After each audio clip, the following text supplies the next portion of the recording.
손 잡아주소서. 내일은 난 몰라요. 장래일도 몰라요. 아버지여 붙드사 평탄한 길 주옵소서.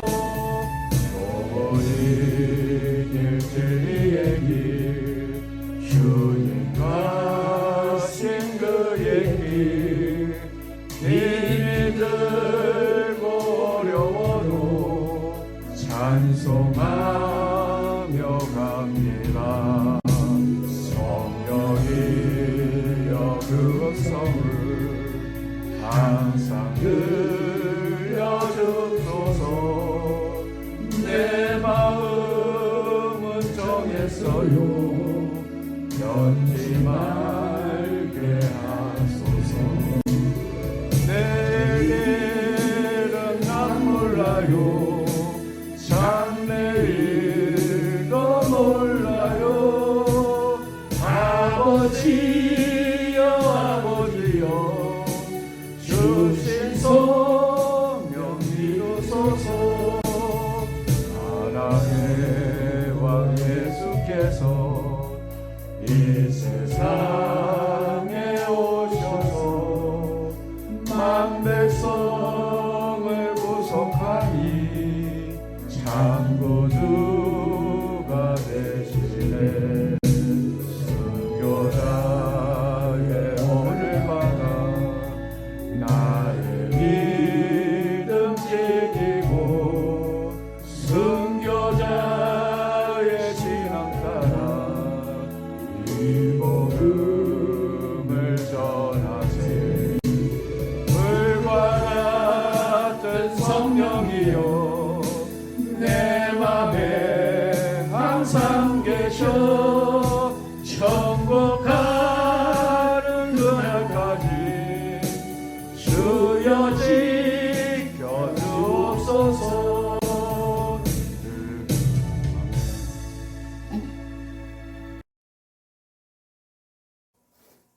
43절부터 54절 4장 끝까지입니다. 다 자치신 줄 알고 한 절씩 교독합니다. 이틀이 지나매 예수께서 거기를 떠나 갈릴리로 가시며 친히 증언하시기를 선지자가 고향에서는 눈을 여지 못하게 하시고 갈릴리에 이르시매 갈릴리인들이 그를 영접하니 이는 자기들도 명절에 갔다가 예수께서 명절 중 예루살렘에서 하신 모든 일을 보았습니다.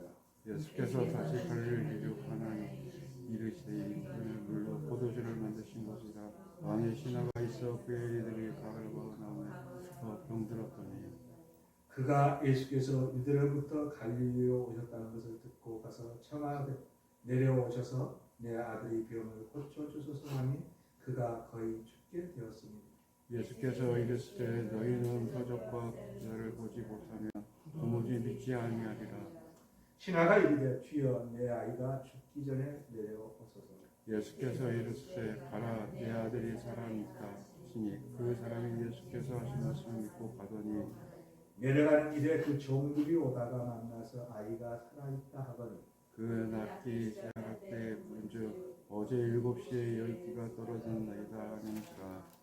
그의 아버지가 예수께서 내 아들이 살아있다 말씀하신 그때인 줄 알고 자기야 그 온 집안이 다 믿으니라. 이것이 예수께서 유대에서 갈릴리로 오신 후에 행하신 두 번째 표적이라. 아멘.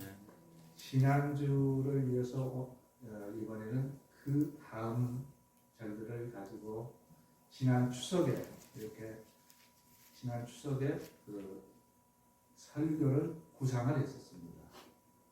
대부분 사람은 고향에 가는 것을 즐겁고 기쁘게 여기고 또 들뜨게 하는, 고향에 가는 것은 우리들의 마음을 들뜨게 하는 그런 무엇인가가 있지만 오늘 예수님은 그렇게 즐거운 일만은 아닌 것 같습니다.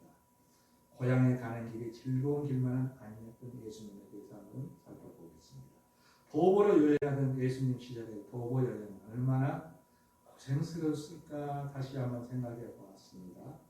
우리 주님은 봄, 우리 달력으로 하면 봄입니다. 봄에 4월달입니다. 4월달에는 뭐가 있죠? 6월절이 있죠. 4월달에는 우리의 달력으로 4월달에 거의 6월절이라고 있습니다. 6월절에 유대 땅에 왔습니다. 유대 땅에 예루살렘으로 모이라 해서 그때는 모입니다. 왔다가 약 8개월 동안 유대 사역을 마치고 지금 12월 중순에 갈릴리로 돌아가는 길에 사마리아 땅에서 지난주에 우리가 살펴봤던 사마리아 땅에서 성공적인 전도를 마치시고 고향 갈릴리로 지금 가고 있습니다. 그렇다면 고향에 가니까 기분도 좋겠죠. 근데 예수님의 제자들도 대부분 고향이 갈릴리입니다. 그렇다면 동행하는 모두가 들떠있는 분위기가 아니겠어요? 모두가 같이 고향에 가니까. 그런데 예수님께서는 제자들에게 선지자가 고향에서는 높임을 받지 못한다라고 서운한 말씀을 합니다. 모두가 고향에 간다고 즐겁게 콧노래를 불러가면서 가고 있는데 왜 주님은 이런 말씀을 하여 분위기를 무겁게 만들었을까? 먼 길을 가는 도보 여행은 그냥 걷기만 하는 것이 아니라 말씀도 나누고 얘기도 하면서 걸어갔을 것으로 생각이 됩니다.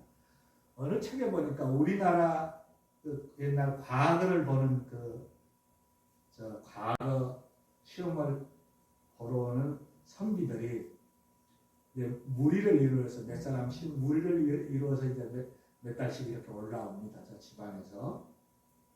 그런데 그 걷기만 하는 것이 크다 그렇잖아요. 응? 지겨우니까 길장가라는 것을 간다는 거예요. 길장가. 그게 뭐냐? 길에서 장가를 가는 거예요.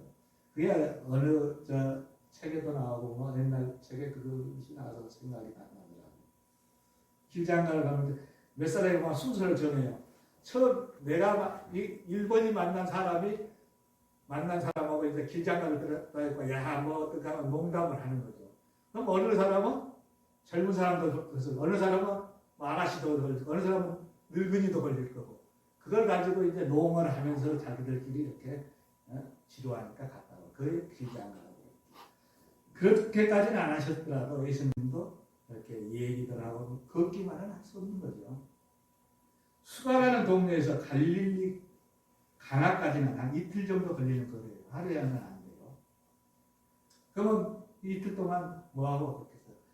말씀도 하셨을 거고 또 가르치기도 하셨을 거고 또 여러 가지 뭐 말씀도 했겠지만은 그 중에서 기억에 남을 만한 말씀을 오늘 이렇게 하신 거예요. 선지자가 고향에서는 복음을 받지 못한다는 얘기가. 그런데 갈릴리 지방의 이름에 갈릴리 사람들이 주님의 말씀과는 정반대입니다. 그렇죠? 정반대로 영접을 합니다. 45절 한번 봅시다. 45절 같이 합독합니다. 갈릴리에 이르심에 갈릴리인들이 그를 영접하니 이는 자기들도 명절에 갔다가 예수께서 명절 중 예루살렘에서 하신 모든 일을 보았습니다. 영접한 유대인들은 6월절 예루살렘에서 예수님이 성전을 깨끗하게 정리하신 일을 목격한 사람들입니다. 성전 안에서 소와 양과 비둘기 등 재물을 팔고 또 돈을 바꾸어 주는 것, 환전을 해주는 거죠. 환전상입니다.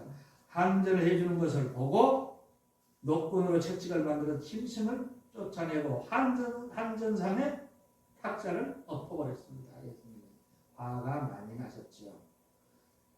자, 환전상에 왜 돈을 바꿔주느냐? 그것은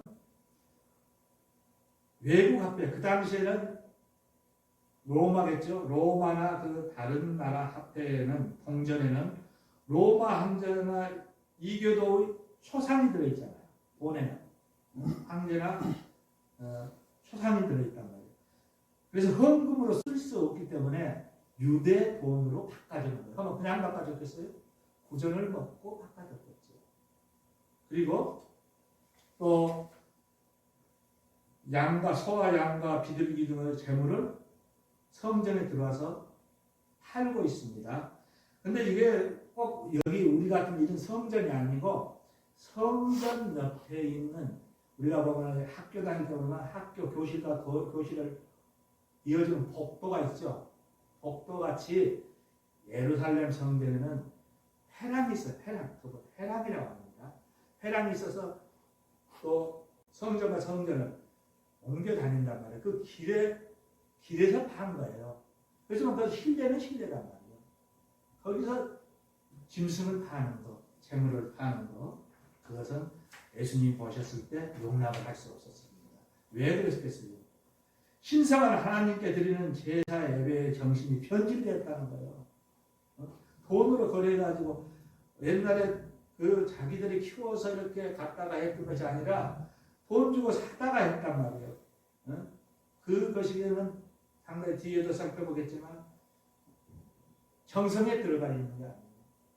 그래서 그들의 사상이 어떻게 변했냐? 배금주의, 돈을 사랑하고 돈을 중요하게 여기고 돈을 숭배하고 집착하는 그러한 사람들로 변했다는 거예요. 또 우리가 그것을 한국 만능주의라고도 합니다. 이것을 직접 목격한 갈릴리 사람들이 있었습니다. 그 사람들이 예수님의 행동에 대해서 그들도 찬성하게 했기 때문에 그것을 영접한 것입니다. 그렇죠? 그들이 그것을 보고 영접했다면 예수님이 그렇게 정리하시는 것을 찬성했다는 것입니다. 그만큼 그 제사의 기본이 흐트러졌다. 그렇게 생각이 됩니다. 제사의 중요성은 창세기부터 잘 나와 있습니다. 창세기부터 한번 살펴보겠습니다. 창세기 4장 3절부터 5절, 창세기 4장을 한번 찾아보세요. 창세기 4장 3절부터 5절의 말씀을 한번 찾아보십시오. 창세기 3절부터 5절의 말씀, 4장의 3절부터 5절의 말씀입니다. 이 구절을 많이들 가지고 얘기를 합니다. 저도 그래서 오늘 이 구절을 갖고 같이 얘기를 해보고 싶습니다. 세월이 지나 3절부터 제가 읽습니다. 세월이 지난 후에 가인은 땅의 소산으로 제물을 삼아 여호와께 드렸고 아벨은 자기도 양의 첫 새끼와 그 기름으로 드렸더니 여호와께서 아벨과 그의 제물은 받았으나 가인과 그의 제물은 받지 아니하신지라 가인이 몹시 분하여 안색이 변하니 하나님께 드린 제사가 연락이 되고 안 되는 것은 제사 제물을 누가 호화롭게 상다리가 부러지게 차렸느냐 이게 아닙니다. 호화롭고 상다리가 부러지게 차린 것은 하나님께 드린 게 올려드리는 게 아니라 사람들 보라고 차린 거예요. 그 상, 사람들 보라는 상이에요. 이렇게 보이기 위한 것이 아니고 누가 정성과 마음을 다해 드렸느냐, 정성과 마음을 다해서 드렸느냐가 중요한 것입니다. 또한 히브리상 11장에서는 이 대목을 어떻게 얘기를 하냐면 아벨은 믿음으로 제사를 드렸기 때문에 연락되었다고 성경은 말하고 있습니다. 믿음, 이것을 믿음으로 보는 겁니다. 믿지 않는 제사장에게는 제사를 드리지 않습니다. 믿음이 가야 하는 것에만 제사를 드리는 겁니다. 3절부터 다시 한번 보면서 설명합니다. 세월이 지난 후에 가인과 아벨의 업이 어느 정도 번창했을 때입니다. 그때에 땅의 소산, 가인은 땅의 소산으로 제물을 삼았다고 했습니다. 가인은 자신이 키운 농산물 중에서 무작위로 특별히 구별해서 드린 게 아니라 무작위로 그것을 종류별로 가져다가 제사를 지냈다는 말씀입니다. 그러나 아벨은 양의 첫 새끼, 아벨은 많은 양 중에서 흠이 없는 첫 새끼를 구별했다는 겁니다. 그러니까 첫 새끼를 가져오는데 그 중에서 흠이 없는 것, 짐승을 새끼가 나면 다 좋은 게 아니라 또 불구가 돼 있는 또 닫혀 있는 뭐 이상한 것들도 나올 수 있고 그럽니다. 그런 건 제외하고 정상적인 좋은 그러한 새끼를 구별했다는 겁니다. 그래서 구별해서 그 양 새끼를 잡아서 기름으로 양을 잡아서 기름으로 제사를 드렸다는 것입니다. 어떤 제사였습니까? 기름이면 번제를 드렸다는 얘기겠죠. 태워서 드렸다는 것입니다. 자, 첫 새끼가 하나님 것이라면 그 이후에 모두는 하나님의 것이라는 뜻이 있는 것입니다. 첫 새끼가 하나님 것이면 그 다음 것들은 다 하나님의 것이라는 뜻입니다. 또 히브리인들은 짐승의 기름을 가장 좋은 부위로 여기는 거예요. 그 사람들 기름을. 우리는 어디가 제일 좋아요? 등심이 좋고 또 갈비살이 좋습니다. 우리하고는 다른 생각입니다. 그 사람들은 기름이 좋습니다. 그런데 기름 중에서도 동물의 콩팥이나 창자 주변에 있는 창자에 붙어 있는 기름을 최고로 생각합니다. 우리가 어렸을 때 그 기름을 염소를 가끔 저희는 잡았었어요. 키워서 시골에서 염소를 겨울에 잡습니다. 잡으면은 염소 기름을 창자에 있는 것을 발라서 이렇게 그릇에 담아서 얼려놨다가 국을 끓일 때 그 기름을 넣고 끓이면 참 고소해요. 그런데 그걸 불에 태워드리면 그 연기를 태우면 그 기름 냄새가 얼마나 진동하겠습니까? 이는 최상의 것이 하나님의 속한 것이었음을 가르치기 합니다. 최고의 것, 그러니까 좋은 것은 하나님의 것이라고 합니다. 그러므로 하나님께 드릴 때는 항상 정성을 다해 준비하고 최상의 것, 극상품이라고 부릅니다. 극상품을 드려야 합니다. 지금은 우리가 재물을 현금으로 드립니다. 헌금은 우리가 헌금하는 헌금은 제사의 제물과 같은 것입니다. 그러므로 우리가 헌금할 때도 어느 장로님은 다리미로 다려서 헌금하였다는 말씀을 저와 함께 몇 년 전에 나누셨던 것이 기억이 날지 모르겠습니다. 저희 어머님도 요 밑에 온돌방에 요 밑에 이렇게 돈을 놔뒀다가 물려놨다가 아침에 이렇게 헌금하시는 걸 제가 몇 번 봤어요. 헌금할 때는 우리도 그래서 헌금할 때는 지갑에 있는 아무 돈이나 그냥 주머니에 있는 돈이나 이렇게 내서 드리지 말고 좀 수고스럽지만 깨끗한 것을 골라서 구기지 말고 헌금 봉투에 펴서 넣어주시면 좋을 듯 합니다. 그래서 저는 이렇게 하고 있습니다. 우리 집사 제가 돈을 가지고 있잖아요. 우리 집사람이 돈을 토요일 날 저녁이면 갖다 줘요. 그러면 내 이 찬송가책 첫 페이지에다가 항상 놔두고 이 성경책 무거운 거 올려서 놔뒀다가 저는 가져옵니다. 주머니에서 꺼내는 일은 거의 없어요. 혹시 준비 못했으면 모르지만 그것이 그렇게 드리는 것이 좋겠다 생각해서 저는 그렇게 드리고 있습니다. 그래서 우리가 한번 것을 드릴 때도 이렇게 하나님께 물질을 드릴 때도 좀 생각을 하고 드렸으면 하나님이 더 기쁘게 받아주시지 않을까 생각을 해봅니다. 유대인과 사마리아인의 예수 그리스도에 대한 믿음을 한번 비교해 살펴보겠습니다. 지난주에 이 부분은 사마리아인들의 것을 우리가 살펴봤습니다. 지난주 수요 예배에. 지난주 수요 예배를 기억하실지 모르겠습니다만 유대인들이 부정하다고 생각하고 멸시했던 사마리아인들이 예수님을 대했던 것을 기억하시기를 바랍니다. 사마리아의 수가 마을, 옛날 사람들은 수가성이라고도 불렀는데 여기 우리 새 번역을 보면은 수가 마을이라고 해서 저는 수가 마을이라고 얘기를 합니다. 수가 마을 사는 사람들은 명절날, 6월절 날입니다. 예루살렘에 가지도 않았습니다. 그들은 예루살렘을 가지도 않았어요. 그들은 그런데 어떻게 예수님을 보고 행동을 했는가 한번 살펴봅니다. 마을 사람들도 예면하는 부정한 여인이 있었습니다. 육부종사한 여인입니다. 이는 그리스도가 아니냐 하는 말에 그녀를 따라 나와 예수님이 복음을 들었습니다. 그리고 예수는 그리스도라고 믿게 되었으며 더 말씀을 듣기를 청하여 이틀을 함께 보내면서 복음을 들었습니다.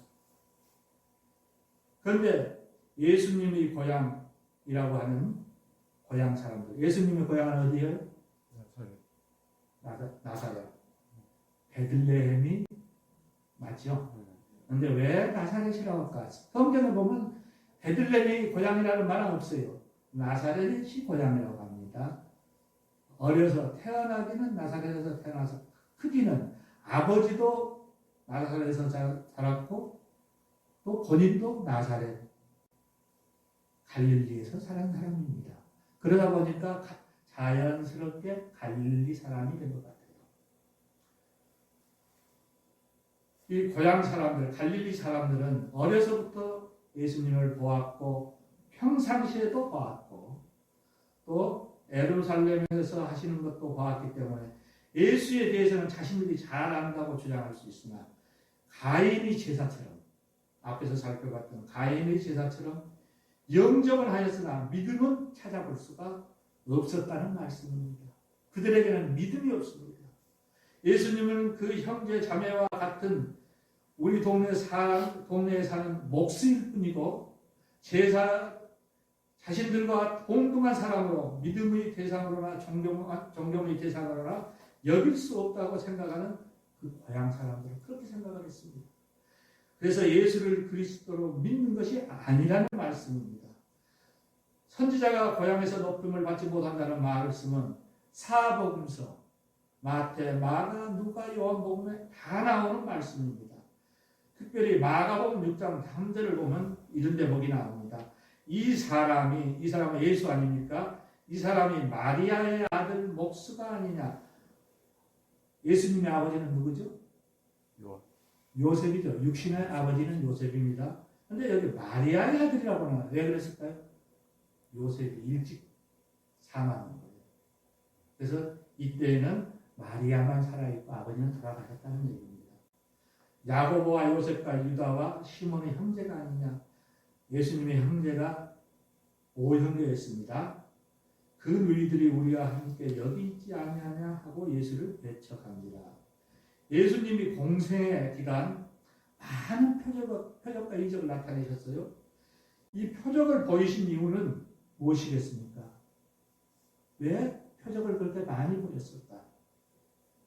표적을 통해서 사람들의 마음에 믿음을 일으키기 위한 것이었습니다.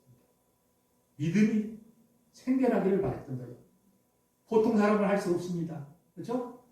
초월자만이 할 수 있는 그런 표적을 일으켰습니다. 그러면 그것을 보고 예수님을 믿으라는 거예요. 근데 믿음이 없었어요. 그러나 예수를 잘 안다고 생각하는 고향 사람들은 같은 표적을 보고 믿음이 생기지 않았습니다. 우리와 똑같은 보통 사람으로 믿음이 대상이 아니라는 것입니다. 표적을 보고 그 표적이 기적이라는 것을 알고 놀라면서도 표적을 일으킨 당사자인 예수를 믿는 믿음이 생기지 않는다면 구원에 이르지 못하는 것입니다. 믿는 것, 그 믿음의 궁극적인 목적은 뭐예요? 구원을 받는 거 아니에요. 믿는 것으로 끝나는 게 아니라 구원을 받는 거란 말입니다. 그런데 그런 사람은 구원을 받을 수가 없어요. 믿음이 없어요. 동네 사람들, 친척들, 이웃들을 먼저 구원하고자 하는 마음이 예수님께서는 없었겠습니까? 자기 식구들, 자기 친척들, 자기 동네 사람 먼저 구하고 싶었겠지요. 그러나 구원은 그리스도를 믿어야 하는데 표적을 보고 놀라워하면서도 믿음이 생기지 않는다면 구원을 이룰 수가 없기 때문에. 그래서 주님이 고향에 가는 길이 즐겁지만은 않았다는 것입니다. 두 번째로 아들의 아픔이 아버지를 겸손하게 만들었습니다.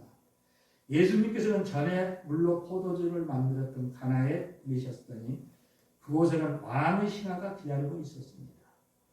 그의 아들은 중한 병에 걸려 죽어가고 있습니다. 그 아버지는 예수님께서 유대에서 갈릴리로 오셨다는 소문을 듣고 가버나움에서 찾아온 곳입니다. 아들이 병들어 죽게 되었기 때문에 오셔서 자기 아들을 고쳐달라고 예언했습니다. 그 아들은 34km 정도 떨어진 우리나라로 말하면 80리 정도 떨어진 가버나움에서 거의 죽어가고 있습니다. 예수님의 왕의 신하에게 이렇게 말합니다. 그 아버지 그 신하에게 48절에 너희라고 합니다. 너희는 왕의 신하를 포함해서 갈릴리 사람들, 고향 사람들을 가리켜 말합니다. 너희는 표적과 기사를 보지 못하면 도무지 믿지 않으면 기분 좋은 표현은 아니죠. 들은 사람이 기분 좋은 표현은 아니에요. 표적이 중요한 것이 아니고 믿음이 중요하고 구원이 중요하다는 말씀입니다. 너도 표적만 중요히 여긴다는 빈잔이 말씀입니다. 그러나 왕의 신하는 내 아이가 죽기 전에 데려와 달라고 다시 한번 간청합니다. 이 간청 소에는 아버지에 따른 마음이 느껴집니다. 예수님이 오셔서 만져주시기를, 안수해 주시기를 바라고 있습니다. 이 신하는 짐승을 타지도 않고 도보러 왔습니다. 그런데 예수님은 이렇게 대답합니다. 가라, 내 아들이 살아있다. 죽지 않았다는 것입니다. 예수님은 가라는 것입니다. 꽤 먼 길을 걸어왔습니다. 그런데 그 길을 다시 걸어가라고 얘기합니다. 죽음에 처한 자식을 생각하는 부모는 얼마나 가슴이 찢어지고 꼭 같이 가고 싶었겠습니까? 예수님과 같이 가고 싶었겠죠. 이 기회를 놓치면 큰일이라고 걱정은 안 했겠습니까? 그런데 예수님의 말씀에 순종하여 믿고 가더라는 것입니다. 자신의 예타는 심정과 자신의 욕심은 내려놓고 예수님의 말씀에 예수님의 명령에 순종합니다. 아들의 아픔이 아버지를 겸손하게 만들었습니다. 아들을 살리기 위한 아버지의 그 심정이, 그 마음이 겸손함을 잃지 않게 했던 것입니다. 세 번째로 아버지의 믿음이 아들의 병을 고쳤습니다. 우리 같았으면, 나 같았으면 어떻게 했을까요? 어떻게 어떤 죄인데 하고 예수님의 바짓가랑이라도 붙잡거나 왕의 신하라고 합니다. 이 사람은. 그런데 왕의 신하라는 그 헬라어는 바실리코스라는 말입니다. 바실리코스라는 말은 그 헬라어는 왕과 혈연 관계가 있거나 왕과 높은 관직으로 연결된, 왕과 연결된 그런 사람이라는 것입니다. 관직이 낮은 게 아니라 높은 사람, 특별한 관계, 왕과 특별한 관계인 사람이라는 거예요. 친족이거나 높은 관직이거나 이렇게 왕과 특수한 관계라면, 그렇다면 직위를 이용해서라도 명령적으로 요청하지 않았겠습니까? 우리나라 사람들 봐보세요. 우리나라 사람들의 2다리만 거치면 뭐라고 그래요? 청와대 갈 수 있다는 말이 옛날에 있었죠. 그렇죠. 청와대 군사정권 때 백을 써야 되는데 돈 있으면 사람 둘만 잘 골라서 가면 청와대까지 들어갔다 올 수 있다고 들 얘기를 했었어요. 그렇게 권세가 있는 사람입니다. 그런데 그 권세를 이용하지 않았습니다. 함께 가서 병자를 보고 고쳐주시는 것과 80리길 한 7시간 내지 빨리 걸어서 7시간 내지 8시간 멀리 떨어진 곳에 있는 환자를 안 보고도 다 아시고 다 상황을 아시고 고쳐주시는 것, 가서 고쳐주시는 것, 가지 않고 이렇게 멀리 떨어져서 고쳐주시는 것, 어떤 것이 더 귀한 기적이겠습니까? 귀한 표적을 만들기 위해 예수님은 왕의 신하의 믿음을 보시기를 원하셨습니다. 순수히 예수님의 말씀에 순종한 왕의 신하는 믿음의 뿌리를 간직한 사람으로 보입니다. 높은 시인임에도 예수님의 말씀에 묻지도 따지지도 않고 믿음으로 아들을 향해 집을 향해 가는 왕의 신하가 처량하면서도 참 겸손하며 믿음직하지 않습니까? 가버나움에 있는 집을 향해 가던 왕의 신하가 중간에 마중 나온 종들을 만나 아들이 살아있다는 것을 확인하고 맨 먼저 종들에게 한 질문은 언제 낫기를 시작했느냐 이것입니다. 주님이 고쳐주셨다는 것을 확인하기 위한 것입니다.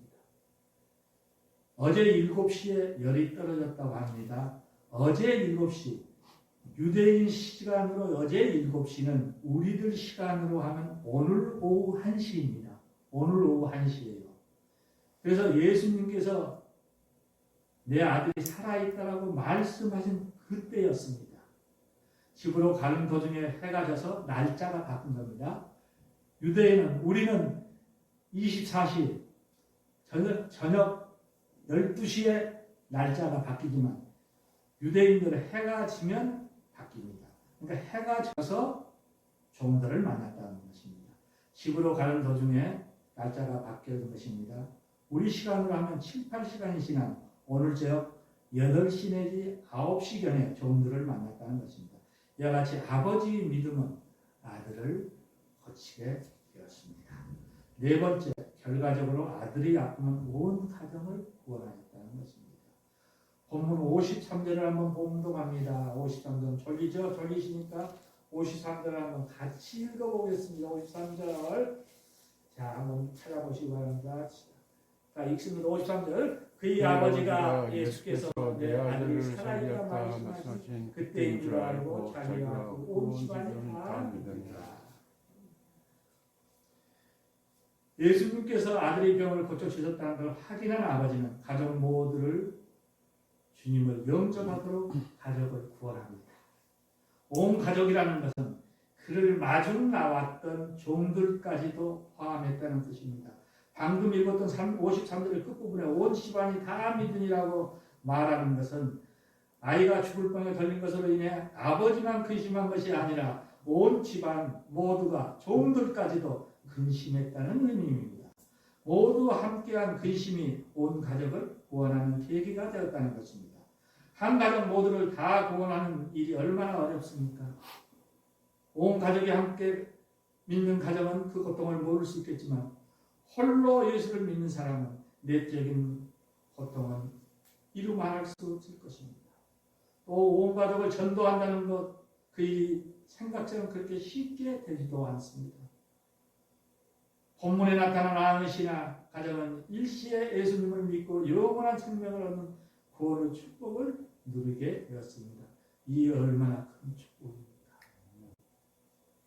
우리 여기에 예배드린 사람 중에서도 우리 허집사님이 한 가지 내가 말씀을 드려야 돼서 같이 기도도 좀 해주세요. 우리 허집사님 기도하시고 동생이 지금 우리 교회 안 나오고 있잖아요. 지금 남매밖에 없어요. 어머니 아버님 돌아가시고. 그런데 동생을 위해서 아마 기도하는 심정으로 헌금을 매주 합니다. 헌금을 하고 있어요. 별도로. 우리가 우리 허집사님한테 기도로 힘을 실어주시기를 바랍니다. 이제 오늘 말씀을 정리하고자 합니다. 야고보서 1장 2절에는 이렇게 말씀합니다.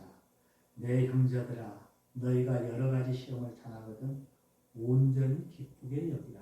이런 말씀이 있습니다. 내 형제들아 너희가 여러 가지 시험을 당하거든 온전히 기쁘게 여기라.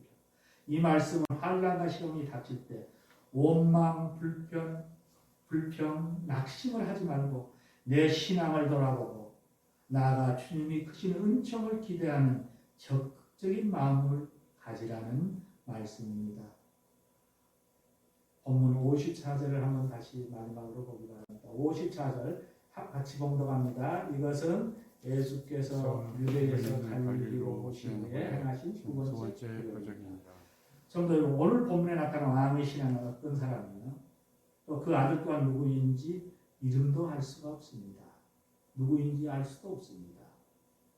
그렇지만 예수님이 두 번째 기적의 주인공이 된 것은 첫 번째 기적 물로 포도주를 만든 기적의 현장에 그가 있었거나 누구로부턴가 예수님에 대해 전해 들었을 것이라고 저는 생각을 합니다.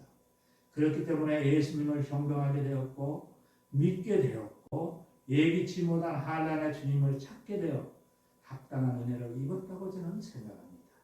예기치 못하게 찾아오는 극한 환난을 당하는 사람에게는 참으로 고통스러운 일이지만 그 속에서 하나님의 섭리를 발견해내는 지혜로운 성도님이 되시기를 바랍니다.